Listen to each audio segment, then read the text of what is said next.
Welcome to the weekly update. As we continue to navigate the COVID-19 pandemic, I want to thank our school community for its resiliency. The pandemic has impacted each of us in different ways, and I'm encouraged with how we continue to move forward together. As you know, mask wearing is now optional in our schools and district buildings.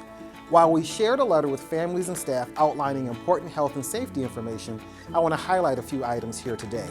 For exposure and notification moving forward, any individual who is in the same school setting, that be it a bus or a classroom, as a COVID-19 positive individual is considered exposed and will be notified. Regardless of vaccination status, New York State Department of Health school guidance states that individuals who were exposed to a COVID-19 positive individual are not automatically excluded from school and should wear a mask and test as recommended. Notification of exposure will now be communicated through WICS and sent directly to parents or guardians and staff members who are impacted. In terms of masking, while I want to be clear that masking is optional, in accordance with the New York State guidance, if an individual tests positive for COVID-19 and returns to school under the reduced isolation guidelines, they must wear a mask on the return to school on days 6 through 10. New York State Department of Health guidance no longer requires any individual, regardless of vaccination status, exposed to a COVID-19 positive individual to automatically be excluded from school. Therefore, the district is no longer offering a Test to Stay program. It's important for our families and staff to read these updates very carefully. If you have any questions, please contact your respective school building. Thanks again for your continued patience and understanding throughout the COVID-19 pandemic. This month, the district has 2 Board of Education meetings. The first is Tuesday, March 8th at 7 p.m. in the district office. The second is March 22nd, which is also the date of our next community forum.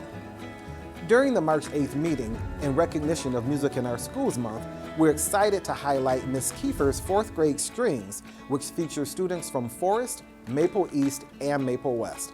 We can't wait to hear you play. As a reminder, information regarding the Board of Education meetings, including items on the agenda, is available on the district's website and board docs. Finally, March is Women's History Month. Today, I want to highlight the life and achievements of former Supreme Court Justice Ruth Bader Ginsburg. Justice Ginsburg served as a Supreme Court Justice from 1993 until her passing in 2020. The second woman to ever serve on the Supreme Court, Justice Ginsburg was an advocate for gender equality and women's rights. Prior to her appointment on the Supreme Court, she co-founded and later served as general counsel for the Women's Rights Project at the American Civil Liberties Union. Within the first 2 years with the ACLU, she litigated more than 300 gender discrimination cases. As she continued her fight for equal rights, between 1973 and 1976, Ruth Bader Ginsburg successfully argued 5 of her 6 gender discrimination cases before the Supreme Court. During her career, Ruth Bader Ginsburg also became known for many famous quotes. My personal favorite is, "Women belong in all places decisions are being made." Be sure to take some time and enjoy the nice weather this weekend. It's supposed to hit 60 degrees on Sunday, and then the chilly weather returns. We'll see you all next week.